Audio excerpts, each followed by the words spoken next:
विश्वाची बापा पांडुरंगा आधी ओंकार प्रथम म्हणजे तेज आहे, प्रथम तत्व आहे, प्रथम आत्मा आहे. ओंकार विश्वाचा प्रारंभ आहे. मग विराट रूप जे निर्माण झालं त्या विराट रूपासाठी शब्द आहे विश्व. ओम विश्वम आत्मरूपानंतरचं प्रथम अवतार आहे, आद्य अवतार म्हणतात विराट रूप. आणि या विराट रूपाचं स्तवन केलं वेदांनी. सहस्रशीर्षः पुरुषः सहस्राक्ष सहस्रपाद अशा विराट रूपाचं वर्णन केलं.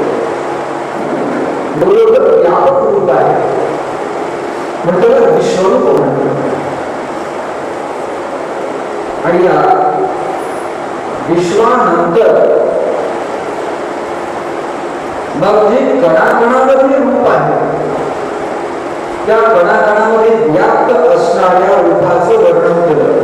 विश्वम विष्णू.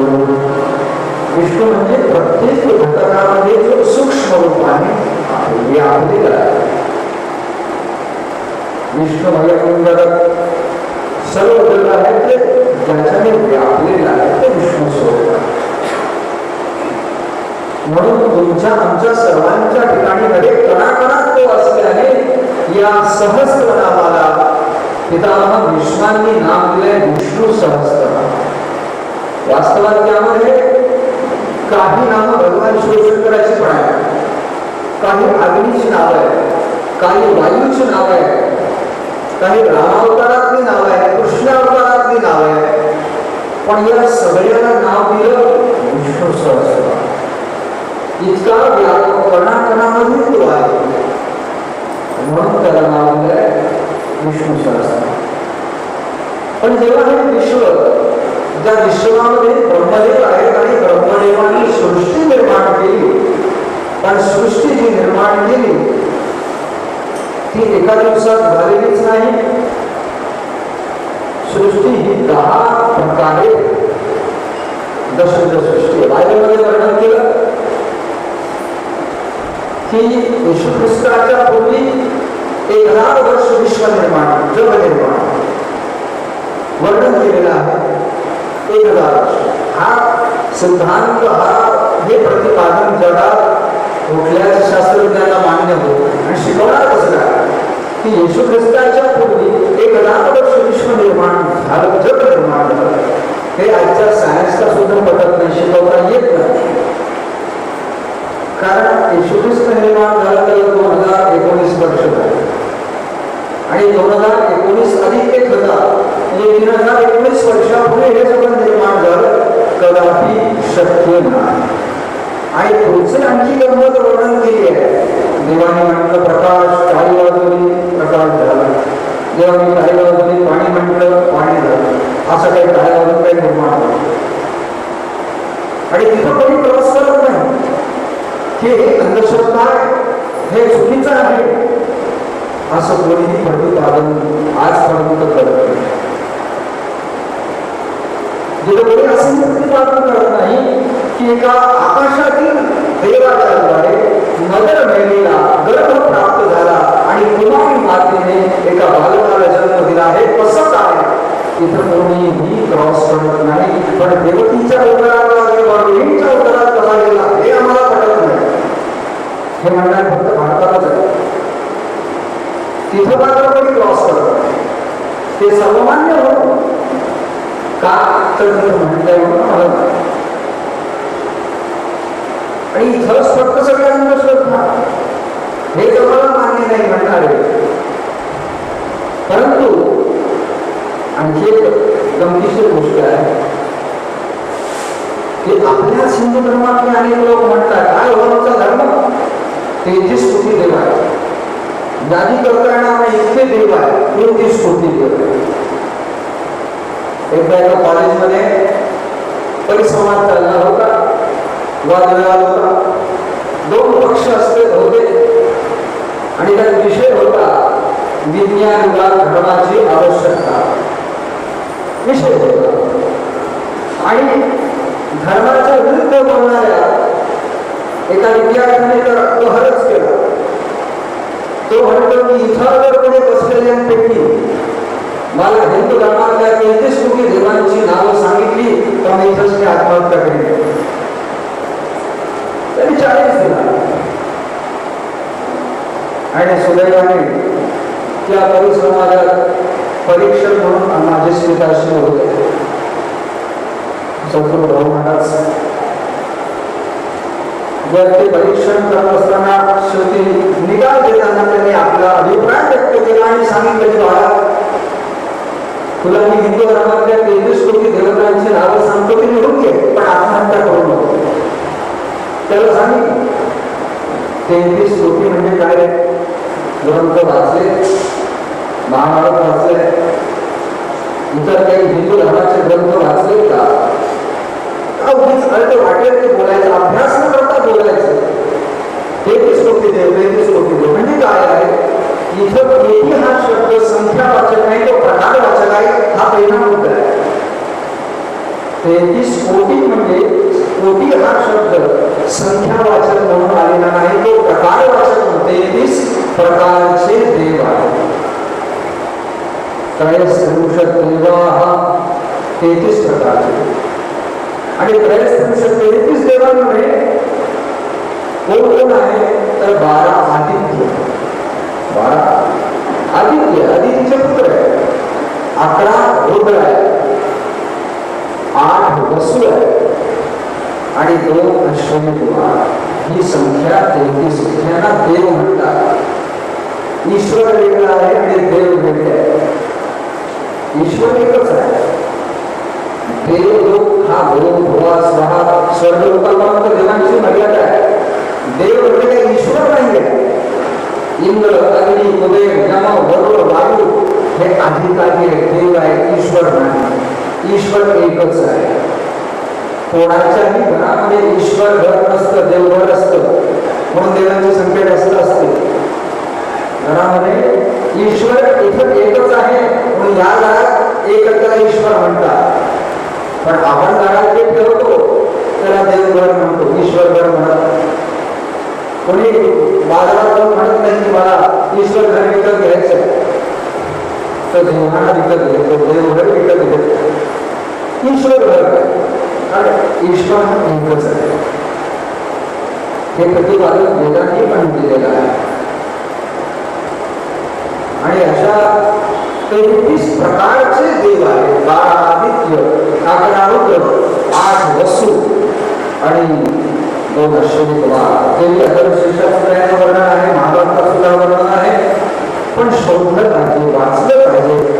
आम्ही आमच्याकडे जे आहे ते न वाचता उठतो आणि आपल्याच धर्मावर आपण टीका करतो. अनेक असे महाभारत पण आहेत. वट पौर्णिमा आली त्या दिवशी वडाच्या पूजेला नाव ठेवून त्याला वडापाव सुद्धा म्हणणारे महाभारत आपलेच आहे. दुर्भाग्य आहे. या भारतात असे लोक जन्माला येतात आणि ते हिंदू म्हणतात, याचं सगळं दुर्भाग्य आहे. आमच्याकडे जे आहे त्याचा अभ्यास, त्याचं चिंतन आम्ही न करता दुसऱ्याकडे आशेने किंवा ते करतायत त्याच्याबद्दलचं आकर्षण निर्माण होतं. तर विश्वाच्या निर्मितीचा विषय श्रीमद भागवतामध्ये मांडलाय. कसं निर्माण झालं, सृष्टी कशी निर्माण, 10 प्रकारे किंवा 10 टप्प्यात निर्माण झाली. सुरुवातीच्या 7 टप्पे हे आतमधले मानस टप्पे. कारण एखादा जरी प्रोजेक्ट तयार होणार असला तरी तो प्रत्यक्षात साकार होण्यापूर्वी आधी कोणाच्या तरी डोक्यात आहे. डोक्यातून तो दुसऱ्याच्या डोक्यातही जातो, मग नंतर तो कागदावर करतो, कागदातून मग तो हळूहळू साकार होतो. एकदम काही बिल्डिंग तयार होत नाही, एकदम काही एखादा प्रोजेक्ट तयार होत नाही, जो अगदी विचार माध्यमातून निर्माण होतो. म्हणून ब्रह्मदेवाने सृष्टी अधिक वैचारिक मानसिक सृष्टी केली याचा अर्थ काय? आपणही मनामध्ये अनेक मनोरे तयार करतो, मी हे करणार आहे, मी ते करणार आहे, असा प्लॅन आहे. हे सगळं आपली मानसिक सृष्टी निर्माण होते आणि त्या मानसिक सृष्टीतून मग सावर सृष्टी अनुभवात येते. म्हणून ब्रह्मदेवाने वेगवेगळी सृष्टी निर्माण केली. प्रथमतः जी सृष्टी आहे ती काळाची सृष्टी निर्माण, सृष्टीला काळ. दुसरं आहे सृष्टी गुणांची केली आहे. सत्व रज तम ही गुणांची सृष्टी आहे. तिसरी शक्तीची सृष्टी आहे. 3 प्रकारची शक्ती आहे. द्रव्यशक्ती, क्रियाशक्ती, ज्ञानशक्ती. कुठल्याही कामासाठी ही शक्ती लागते. भागवत सप्ताहाचं आयोजन करायचं आहे म्हणजे काहीतरी सृजन निर्माण करायचं, हे करायचं आहे.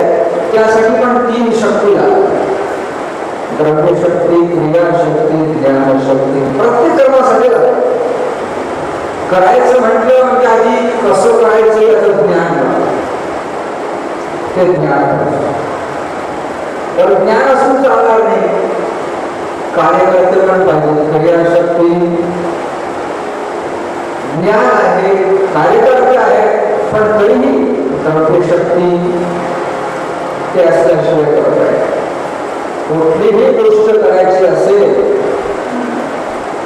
अगदी गाडी जरी चालवायची आहे तरी सुद्धा असं प्रथम गाडी चालवण्याचं ज्ञान पाहिजे, तर मी ड्रायव्हिंग करू शकतो. दुसरं आहे क्रियाशक्ती. माझ्या शरीराची अचूक हालचाल त्या क्षणी झाली, नाहीतर ब्रेकची आली, एक्सेलरेटर पाय दिला गेला तर भलत्या ठिकाणी इकडे तिकडे जायचं. म्हणजे शरीराच्या द्वारे क्रिया कृती व्यवस्थित घडली पाहिजे. ती क्रियाशक्ती पाहिजे, ज्ञानशक्ती पाहिजे. आणि तिसरी गाडी विकत घेण्यासाठी पण द्रव्यशक्ती. सगळ्याच ठिकाणी 3 शक्तीची, देवीची 3 स्वरूप आहेत. महाकाली, महालक्ष्मी, महासरस्वती. हे रूप आहे. त्यानंतर सृष्टी जी आहे विकारांची सृष्टी आहे. षडविकार सृष्टीमध्ये निर्माण केली किंवा त्याची पण. आणि इंद्रियांची सृष्टी सुद्धा आहे. जसं माणसाच्या शरीराला इंद्रिय आहे तसं सृष्टीत सुद्धा इंद्रिय आहे. सृष्टीचं सुद्धा इंद्रिय. उदाहरणार्थ सूर्य हा नेत्र मानला, जसं आमच्या शरीराला नेत्र आहे तसं सूर्य सुद्धा जगाचा एक नेत्रच आहे. चंद्रमा मनसो, चंद्र जसं मन आहे. नद्या रक्त, झाड जणू रोम आहे अंगावरचे या महापुरुषाच्या, किंवा दिशा हे जणू कान आहे. असं सृष्टीलाही इंद्रिय इतपर्यंत आहे. पण जेव्हा स्थावर सृष्टी ब्रह्मदेवाने निर्माण केली, सर्वप्रथम वनस्पती निर्माण केल्या. पंचमहाभूतांच्या नंतर वनस्पती निर्माण केल्या. ज्या वनस्पतीमध्ये वनस्पती, लता, वृक्षार, वनस्पती शास्त्र आहे की किती प्रकारच्या वनस्पती. वनस्पती कशा म्हणतात, वृक्षार म्हणजे काय, द्रुम म्हणजे काय, लता म्हणजे काय, या सगळ्या गोष्टी भागवतात. काही काही झाडं असतात, काही काही वनस्पती आहेत की ज्या त्यांच्यातलं बीज जे आहे ते पक्व झाले की त्यांचं आयुष्य संपतं. गव्हात दाणा तयार झाला, गव्हाचं पीक संपतं. भातात दाणा तयार झाला, त्याचं आयुष्य संपतं. पण काही असं आहे की ते वर्षानुवर्ष फळ तयार होत राहतं तरी झाड मात्र सुरक्षित आहे. वृक्षार, विविध, दुर्महा, तर काही लता आहेत दुसऱ्याच्या आधाराने वाढतात. ही सगळी निर्मिती, वनस्पतीची निर्मिती 7व्या प्रयत्नात झाली. तोपर्यंत मोक्ष नाही. ज्याचं विज्ञान सांगतं तोच मुद्दा वाढवतात आहे की सर्वात आधी पाणी जिथं आहे तर पाण्यानंतर दुसरी गोष्ट असते वनस्पती. आणि वनस्पती नंतर मग जलचर, पाण्यातले प्राणी, जमिनीवरचे प्राणी, आकाशातले पक्षी प्राणी हे निर्माण झाले. त्यामध्ये पंचनखान 5 नख असणारे पक्षी निर्माण झाले. एक शफात द्विशफहा, एक खुर असणारे 2 खुराचे 2 हात असणारे प्राणी निर्माण झाले. खुराचे 2 हात म्हणजे गाय बैल हे प्राणी आहेत, त्यांच्या खुराचे 2 हात द्विशफहा, आणि एक शफा म्हणजे घोडा गाढव इत्यादी प्राण्यांच्या पायाचं खुर आहे एकच. असे प्राणी निर्माण आणि हे 8व्या प्रयत्नात निर्माण झाले. पण तोपर्यंत मनुष्य निर्माण झालेला नाही. मग माणसाची निर्मिती झाली 9व्या प्रयत्नात. रजोदिता कर्मपरा मुख्येच सुखपानिना. 9व्या प्रयत्नामध्ये मनुष्य निर्माण केला. मनुष्य कसा आहे? रजोदिता रजोगुण प्रधान आहे मनुष्य. कर्मपरा सतत कामामध्ये, तेव्हा कर्म हे साधन ज्याच्या ठिकाणी आहे. अशी मनुष्य हा प्राण्यांपेक्षा वेगळा. जरी मनुष्य प्राणी शब्द म्हटला तरी मनुष्य हा प्राण्यांपेक्षा वेगळा. मनुष्याचा खाण्याचा मार्ग आहे आडवा स्रोतसू, वरून खाली जाण्याचा अन्न मार्ग. प्राण्यांचा आडवा मार्ग आहे. गाय बैल वाघ सिंह इत्यादी प्राणी ज्यांचा अन्न मार्ग हा आडवा आहे, पण माणसाचा अन्न मार्ग आडवा स्रोतसू, वरून खाली आहे. अशी सृष्टी ब्रह्मदेवाने 9व्या प्रयत्नापर्यंत झाली. आणि 10व्या प्रयत्नामध्ये गंधर्वा अप्सरसा सिद्धा यक्षांशी भूत प्रेत पिशाच आणि देव हे अशी दशविध सृष्टी ब्रह्मदेवाने निर्माण केली. त्याचप्रमाणे अतिशय सुंदर हा काळ आहे. काळाचं सूक्ष्म मापन सुद्धा अतिशय मोठं सुद्धा, सगळ्यात सूक्ष्म. केवळ संशोधन पूर्व काळ ज्या ठिकाणी अणूंचा उल्लेख भागवताच्या 3ऱ्या स्कंदाच्या 11व्या अध्यायामध्ये अणूची व्याख्या केली, ज्यामध्ये अणुद्रव परमाणुस्य त्रसरेणुत्रय स्मृतः, अणुद्रव परमाणुस्य त्रसरेणुत्रय स्मृतः. 2 परमाणु म्हणजे 1 अणु अशी व्याख्या केली. अतिशय सूक्ष्म असतात. अणुद्रव परमाणुस्य त्रसरेणुत्रय स्मृतः. त्यानंतर 2 अणु म्हणजे 1 त्रसरेणू तयार होतो. आणि हा त्रसरेणू दिसतो कुठे? तर जेव्हा कौलारू घरात सूर्याचे किरण घरामध्ये येतात, त्यामध्ये बारीक असे कण दिसतात सूर्यप्रकाशामध्ये. जालारश्मी अवगतः, जाल अर्क रश्मी अवगतः. त्या सूर्यप्रकाशामध्ये बारीक कण दिसतात, त्यांना त्रसरेणू म्हणतात, जे अणुपेक्षा मोठे आहे. आणि त्या त्रसरेणूंमधून सूर्याला सूर्यप्रकाश जायला जेवढा वेळ लागतो, 2 त्रसरेणूंमध्ये सूर्यप्रकाश जायला जेवढा वेळ लागतो, त्याला सगळ्यात सूक्ष्मता त्रुटी ही संज्ञा आहे. त्रुटी सगळ्यात सूक्ष्मता. मग त्यातून काळाची गणना सुरू झाली. नाहीतरी आपल्या या हिंदू धर्मामध्ये काल गणना जी आहे ती सूर्य आणि चंद्राच्या गतीवर आहे. दोघांच्या गतीचा एकत्र विचार केला आहे. ख्रिश्चन कालगणना ही केवळ सूर्याच्या गतीवर आहे. मुस्लिम कालगणना ही केवळ चंद्राच्या गतीवर आहे. पण हिंदू कालगणना ही सूर्य आणि चंद्र दोघांच्या गतीवर अवलंबून आहे. म्हणूनच या दोघांच्या गतीनुसार, कारण दोघांचा परिणाम पृथ्वीवरती आहे, म्हणून तशी कालगणना. केवळ चंद्राच्या गतीने केली तर उलट उलट गतीने 357 दिवसांचंच वर्ष तयार आहे किंवा त्यापेक्षा कमी होतो. 27 दिवसांचाच महिना होतो म्हणून रमजान महिना उलट क्रमाने मागं तर ख्रिश्चन कालगणनेच्या साठी सूर्याच्याच गतीने करण्यासंबंधाने 30, 31, 30, 31 करता फेब्रुवारी 28, 29 करायची वेळ. पण आमच्याकडे कालगणना करताना चंद्र सूर्याच्या गतीमुळे दर 3 वर्षांनी 33 दिवसांचा 30 दिवसांचा एक महिना स्वतंत्र जरा अधिक या कालगणनेमध्ये.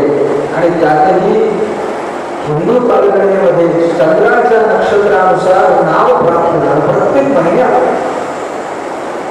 ज्यावेळेला चैत्र महिना आहे तेव्हा चैत्र महिन्याच्या पौर्णिमेला चित्रा नक्षत्र चंद्र त्या ठिकाणी आहे म्हणून चैत्र महिना. वैशाख महिना आहे तर विशाखा नक्षत्र पौर्णिमेच्या दिवशी आहे म्हणून वैशाख नाव आहे. पुढचा ज्येष्ठ महिना आहे तर ज्येष्ठा नक्षत्र आपण जाऊन बघावं पंचांगामध्ये. ज्येष्ठा नक्षत्र ज्या पौर्णिमेला आहे त्याचं नाव ज्येष्ठ महिना आहे. त्या महिन्याच्या पौर्णिमेला जे नक्षत्र आहे त्यावरती त्या महिन्याचं नाव निर्माण होतं. प्रत्येक दिवसाचं एक विशेष महत्व. जसं हिंदू नववर्ष प्रारंभी होतं अतिशय चांगला उपक्रम भारत सत्ता समितीचा आहे हिंदू नववर्षाच्या दृष्टीने की हा नववर्षाचा प्रारंभ प्रतिपदेलाच का आणि प्रतिपदा ही पहिली तिथी याचा अर्थ काय. आपल्याकडच्या प्रत्येक तिथीला अर्थ आहे, नावालाही अर्थ आहे. प्रतिपदा शब्दाचा अर्थ आहे ब्रह्मदेवाने ज्या दिवशी सृष्टीचं प्रतिपादन केलं, प्रतिपद पहिलं पाऊल टाकलं तो दिवस ब्रह्मध्वज उभारण्याचा, गुढी उभारण्याचा म्हणून वर्ष पहिला दिवस प्रतिपादन केलं. प्रत्येक तिथीला नाव आहे, अर्थपूर्ण आहे, निरर्थक काही नाही. प्रत्येक दिवस आपल्याकडे इतका श्रेष्ठ. भविष्य पुराणामध्ये सूर्याचं वर्णन आहे. वेगळ्या पुराणांमध्ये ही माहिती उपलब्ध होते. अशा या सृष्टीच्या निर्मितीमध्ये ब्रह्मदेवाचं मोठं असं कार्य आहे. 10 प्रयत्न सृष्टी आणि सगळ्यात सूक्ष्म काय त्रुटीनंतर 100 कोटी बरोबर एक लव, त्यानंतर 3 लव बरोबर एक वेद आहे, 3 वेद बरोबर एक निमिष आहे, मग क्षण आहे, काष्ठ आहे. असं करता करता घटिका, मग त्यानंतर मुहूर्त, 1.5-2 तासाचा एक मुहूर्त, त्यानंतर असणारा प्रहर, मग याम, मग दिवस रात्र, त्यानंतर सप्ताह, पक्ष, मास, 2 महिन्याचा ऋतू, 6 महिन्याचा अयन, 1 वर्षाचा संवत्सर. असं करता करता काय एवढा वर्णन केला की त्याला युगाचं परिमाण वापरलं. 4 युग निर्माण केले. साहजिक आहे जितकं छोटं माप आहे आधीपर्यंत मायक्रो आता नॅनो शब्द तयार झाला, त्याच्यापेक्षा सूक्ष्म पण त्याच्याही पेक्षा मोठं माप कसं म्हणतात तसं वाढत जातं. एखाद्या घराचं माप मोजायचे तो मीटर ठीक आहे, पण रस्त्याचं माप मोजायचं तर मीटर नाही, किलोमीटरचं माप वापरावं लागतं. उंची मोजायची फुटपट्टी ठीक आहे, पण पर्वताची किंवा रस्त्याची लांबी मोजायची आहे तर मीटरचं माप वापरणार आहे. तसं काळ जेवढा मोठा होऊन गेला त्याला युगाचं परिमाण वापरावं. सगळ्यात लहान 4,32,000 वर्षांचं कलियुग, 8,64,000 वर्षांचं द्वापर युग आहे, 12,96,000 वर्षाचं त्रेतायुग आहे आणि 17 लाख वर्षांचं असणारं कृतयुग. एकंदर 43 लाख वर्ष 4 युगांची गणना होते. 4 युगामध्ये 43 लाख वर्ष संख्या आहे आणि असे 4 युग एका पाठोपाठ सतत घडत असतात. द्वापर कधी आणि आतापर्यंत या मन्वंतरामध्ये ही 4 युग 7 वेळा घडले झाले आणि गुडघे 28 यामधून आहे. ही 4 युग 7 वेळा घडली. ही स्त्री पुन्हा चालू असते. एक युग आले की पुन्हा आपण जन्माला येणार. जेव्हा जेव्हा कधी येणार तेव्हा तेव्हा आपण येणार. कारण एकदा जी स्त्री लावली ती पुन्हा तशीच फिरत राहणार. तोच एपिसोड सगळा येणार. म्हणजे जेव्हा जेव्हा कलियुग आहे तेव्हा तेव्हा आपण आलेलो आहोत, आपण येणार आहोत. हे सत्य. आज हा क्षण जो आहे तो पुन्हा जेव्हा कलियुग येईल तेव्हा पुन्हा कसाच रिपीट होणार आहे. हे सृष्टी चक्र आहे. चक्र म्हणतं की तो पॉईंट पुन्हा तिथं येतोच. हे चक्र आहे. हे जरी आपल्याला काल्पनिक वाटत असलं तरी आपल्या बुद्धीला आपण तेवढं दूर नेत नाही म्हणून ते काल्पनिक आहे. जेवढं व्यापक होऊ तेवढं यातला अर्थ आपल्याला.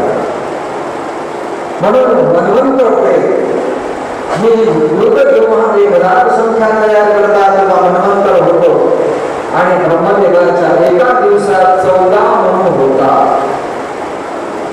मनु म्हणजे पहिला मनुष्य जो आहे म्हणून त्याला मनु शब्द पहिला मनुष्य आहे. आणि हा मनुष्य शब्द हजारो लाखो वर्षापासून शब्द आहे. मानव मनुपासून निर्माण झाला तो मानव. आणि ते केवळ भारतापुरताच म्हणजे असं नाही आहे. आपण जगाच्या पाठीवर गेलो तरी अक्षर दोन बदलत नाही, उच्चार बदलेल.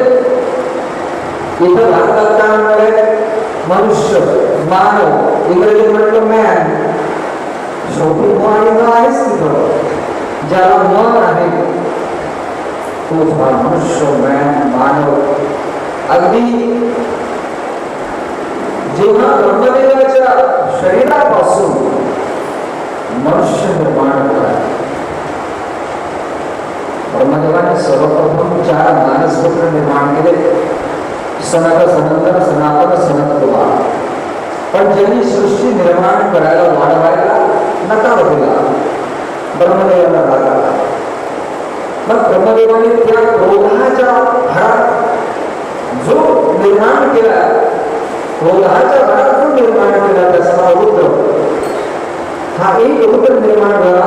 पण तेव्हा वस्तू नावाची गोष्ट नसल्याने एकाचे 11 झाले, एकादश रुद्र, 11चे असंख्य रुद्र, असंख्य रुद्र झाले. ज्याच्या सृष्टी चक्राला तेवढा उपयोग नव्हता. मग ब्रह्मदेवाने 10 मानसपुत्र निर्माण. मरीची, अत्रि, अंगिरा, पुलस्त्य, पुलह, क्रतु, भोपू, वशिष्ठ, दक्ष, दशम, स्तत्र, नारद. मग ऋषी निर्माण. म्हणून प्रत्येकाचं गोत्र जे आहे ते शेवटी ऋषींपर्यंत पोहोचतं. सगळ्यांचं मूळ कुठे आहे? ऋषीपर्यंत पोहोचतो. कारण मानस सृष्टी निर्माण करताना 10 ऋषी निर्माण केले. त्यांनी सृष्टी वाढवण्यामध्ये सगळ्यात मोठा वाटा आहे तो मरीची ऋषींच्या कश्यप नावाच्या पुत्राचा. मरीची ज्येष्ठ आहे ब्रह्मदेवाचे पुत्र आणि मरीचींचा ज्येष्ठ पुत्र कश्यप ऋषी आहे. आणि कश्यपांची ही प्रजा म्हणून पृथ्वीला काश्यपी असंही म्हणतात. आणि ज्यांना गोत्र माहिती नाही त्यांना आता तुमचा गोत्र काश्यप. कारण शेवटी तुमचं कनेक्शन शेवटीच आहे, तिथून निर्मिती आहे म्हणून काश्यप असं. तर मनुष्य निर्माण झाला तो ब्रह्मदेवाच्या शरीरापासूनच माणसाचं शरीर निर्माण. नाही ते सायन्स असं आहे, विज्ञान असं आहे. शरीरापासूनच शरीर निर्माण होत. शरीरापासून शरीर निर्माण होत. ब्रह्मदेवाच्या शरीरापासून पुरुष निर्माण झाला आणि ब्रह्मदेवाच्या शरीरापासून स्त्री निर्माण झाली. ज्याच्या मनुष्याचं नाव आहे स्वयंभुव आणि त्याची पत्नी अर्धांगिनी हिला मानलं. जरी एकाच शरीरापासून दोन निर्माण झाले तरी त्यांना वाम भागापासून निर्माण झाली ती शतरूपा आणि दक्षिण भागापासून निर्माण झाला तो स्वयंभुव. याकरता पत्नीला वाहून म्हणलं आणि यांना पासून मिथुन धर्माने प्रजा निर्माण करण्यास प्रारंभ केला. तोपर्यंत मानसिक सृष्टी आहे, पण स्वयंभू आणि शतरूपा हे पहिली जोडी आहे, पहिला अंश. तसाही उल्लेख याचप्रमाणे जो मुस्लिम ख्रिश्चनांमध्ये घेतला आहे. काय घेतला आहे तर मुस्लिम ज्यामध्ये विचार करतात त्याला आदम म्हटलं, जो सगळ्यात पहिला आहे. पहिला कोण तर आदम. आदम वरून आदमी, आदम शब्दावरून आदमी शब्द तोच बायबलमध्ये उल्लेख केला. ॲडम्स, आदम, ॲडम्स, आदमी, मनुष्य, मानव, मॅन. हा प्रथम निर्माण झालेला त्याची पत्नी शतरूपा. आणि या पहिल्या दाम्पत्याला 5 अपत्य प्राप्त. या 5 अपत्यांपासून पुढे कसा विस्तार झाला याकडे एक छोटस भजन करू आणि पुढचा विस्तार करू.